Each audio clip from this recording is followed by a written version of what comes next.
Assalamualaikum warahmatullahi wabarakatuh. Bismillahirrahmanirrahim. Alhamdulillah wassalatu wassalamu ala Rasulillah. Bapak Ibu rekan-rekan sekalian jamaah salat zuhur a'azani wa a'azakumullah.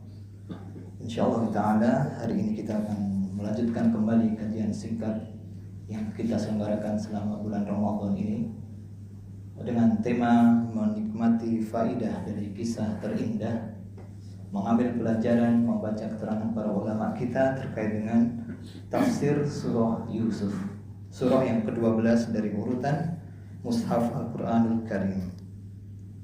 Dan kita akan masuk ke ayat yang keempat dan kelima. Dan ini adalah awal mula kisah di dalam surat ini. Ayat pertama, kedua, ketiga kemarin seperti pendahuluan dalam surat ini, dan kita akan masuk ke dalam kisah Nabi Yusuf alaihi salam. Dan sebagai informasi, surah Yusuf itu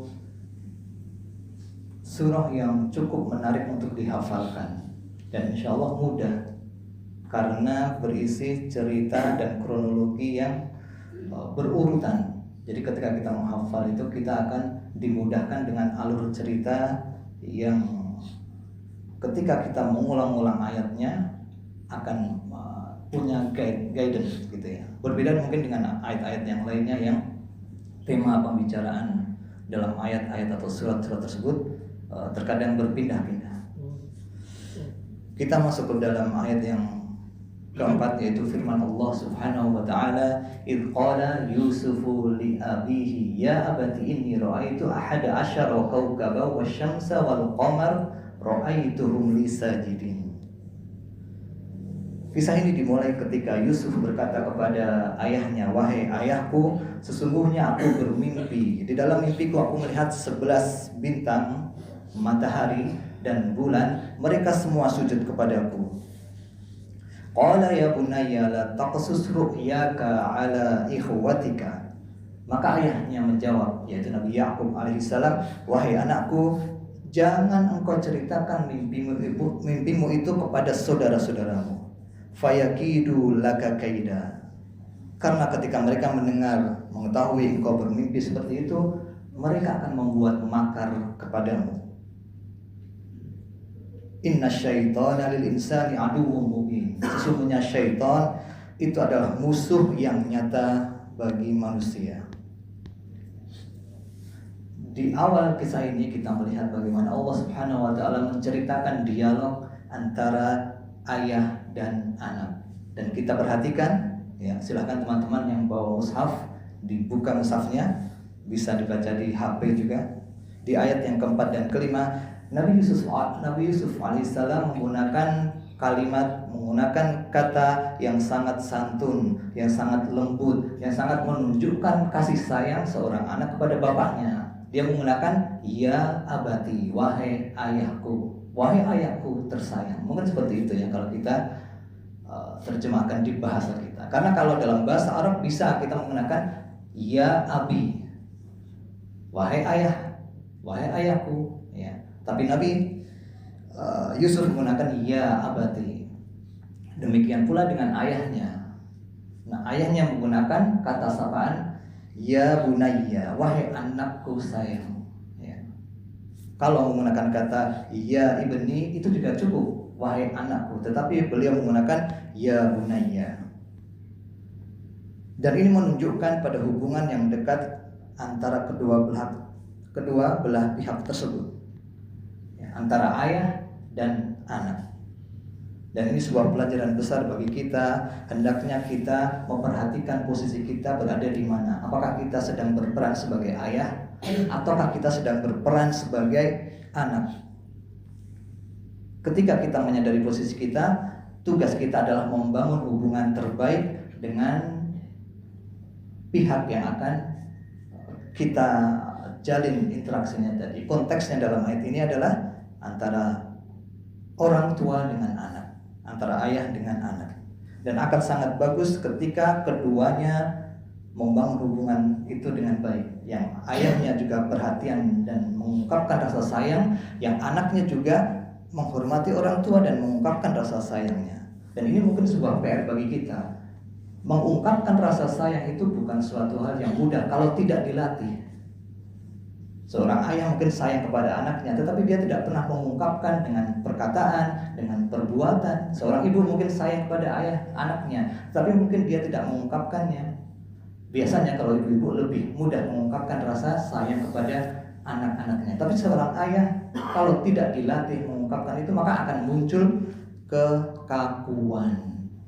Alih-alih menampakkan rasa sayang, malah anaknya menganggap ayahku ini kurang perhatian, kurang bisa berkata-kata atau yang lainnya. Maka diksi, pilihan kata yang dipilih oleh ayah dan anak dalam kisah ini sebuah pilihan kata yang sangat bagus, dan ini pantas untuk kita tiru dan hendaknya kita latih dalam keseharian kita, hubungan kita dengan anak kita atau kita dengan orang tua kita. Akan tetapi dalam kehidupan sering kita juga melihat yang dinamakan bertepuk sebelah tangan. Artinya orang tuanya sudah sayang, orang tuanya sudah perhatian, tetapi anaknya membangkang. Atau sebaliknya, si anaknya sudah perhatian dengan orang tua, memberikan yang terbaik, tetapi sikap orang tuanya tidak semestinya. Kita sering menemukan hal tersebut, atau mungkin bahkan kita mengalaminya sendiri. Dan ini pula yang dialami oleh manusia-manusia terbaik yang Allah pilih sebagai nabi. Kita tahu kisah Nabi Ibrahim alaihissalam. Nabi Ibrahim ayahnya tidak beriman kepada Allah, ya.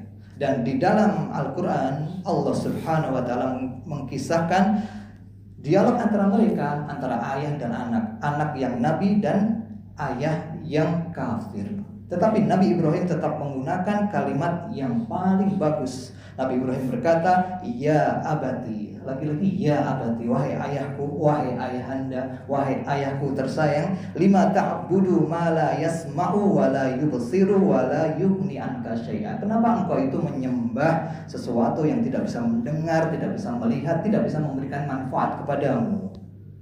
Ajakan yang sangat bagus dari seorang anak yang begitu sayangnya kepada sang ayah. Tetapi ini bertepuk sebelah tangan. Kita tahu jawabannya, ya. Ayahnya tidak mau diarahkan. Bahkan sang ayah itu mengatakan, "La illam tantahi la arjumannak." Ibrahim, kalau kamu gak berhenti dari ucapanmu itu, aku rajam. Subhanallah, aku rajam. Cinta bertepuk sebelah tangan. Demikian pula kondisi sebaliknya, seorang ayah yang sangat perhatian dengan anaknya, sangat sayang dengan anaknya, sementara si anak tidak mentaati orang tuanya. Kita tahu kisah siapa? Nabi siapa yang terkenal? Yang anaknya tenggelam, Nabi Nuh alaihissalam. Dan itu kisahnya sangat tragis. Kalau kita baca mungkin kita menangis membaca kisah itu. Ya.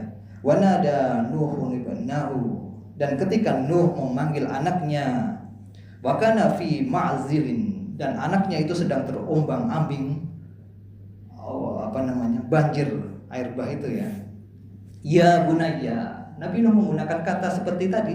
Nabi Yakub, wahai anakku, irkam ma'ana wala takun ma'al kafirin. Ikutlah bersama kami di atas perahu itu dan jangan bersama orang-orang kafir.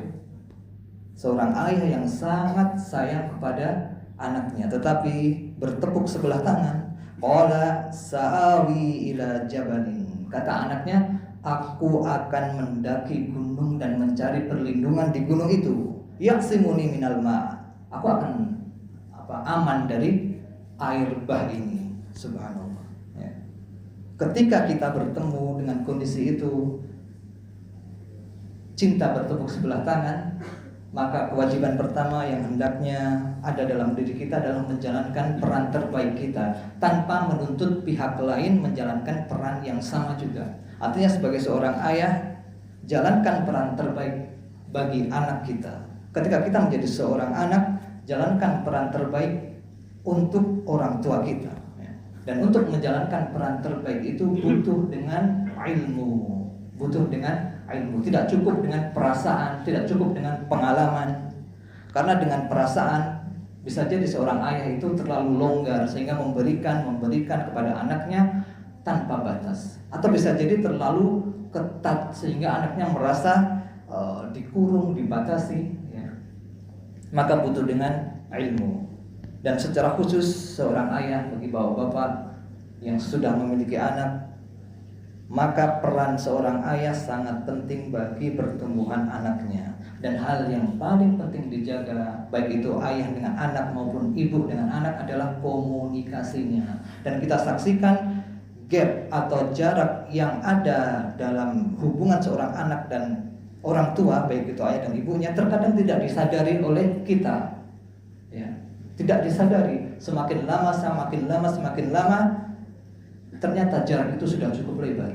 Oleh karena itu, apabila kita masih punya anak yang berusia kecil, bangun hubungan itu dan jaga hubungan itu sampai mereka dewasa. Karena kita tahu seperti kehidupan kita, masalah kehidupan itu kan beragam. Masalah ekonomi, masalah kesehatan, masalah pertemanan, masalah pekerjaan, masalah-masalah yang lainnya. Tetapi ketika masalah tersebut bisa dikomunikasikan, insya Allah akan ada solusi dari masalah-masalah tadi. Tetapi ketika komunikasinya buntu, percakapannya kaku, kemudian sang ayah dan sang anak merasa ada jarak, maka bagaimana solusi akan diperoleh dari kedua belah pihak.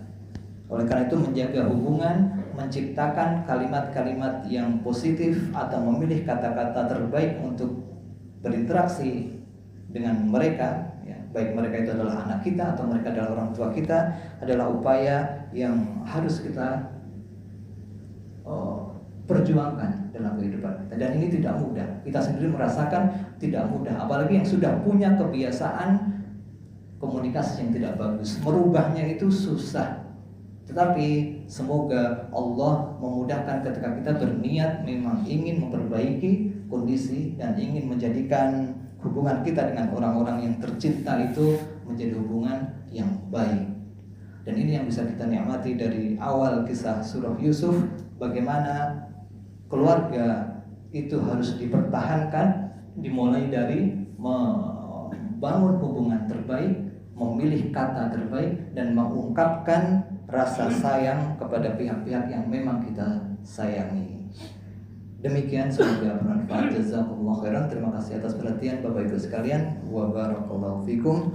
Wa sallallahu ala nabiyyina Muhammad. Wa akhiru da'wana alhamdulillahi rabbil alamin. Assalamualaikum warahmatullahi wabarakatuh.